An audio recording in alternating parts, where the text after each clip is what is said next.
මේ දරුවා සල්ලි හොයන්නේ මොනා කරලාද? රස්සාවක් කරලා. දෙව්ලොව දෙවියනේ මගේ දිවි ස්වාමිනේ මේකට මේ මොකද මේ උනේ? කොහොමද මේ දවස්වල පුතාගේ වැඩ පිළිවෙලින්?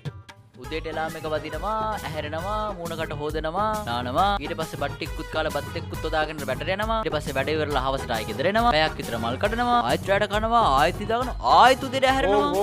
ඔව් ඇති හැමදාම ඔය ටිකනේ වෙනව ඇත්තේ. හැමදාම බත් කන්නේ අංකල්. ඉඳලා හිටලා ඔය ඉදියාප්ප රොටි හැමත් කනවා. ඊයේ සේකර අංකල්ගේ ගාඩින් තෝසේ කෑවා. කලින් නම් අංකල් රුපියල් 15යි.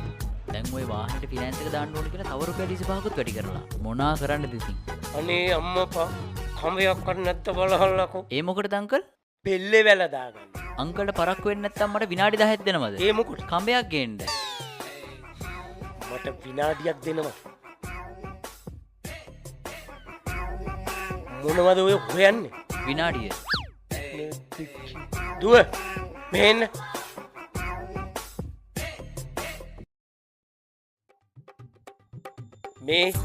මේක මේ හරියන මගුලක් නෙමෙයි. මං වෙනම නමාලේ හොයා ගන්නවා. චී මං හිතුවේ නෑ අංකල් ඔයා ඔය වගේ චරිතයක් කියලා. ඒ මොකද? අනික මේ වයසේදී තව කොල්ලෙක් අර නයනතාරා එහෙම දන්නවනම් අංකල් තව කසාදයක් කරන්න යනවා කියලා ඒ ළමයා බෙල්ල වැල දාගන්න. බුදුම අසහනකාරයෙක්. අනික මං අහන්නේ ඔය නාගේ කමට මොන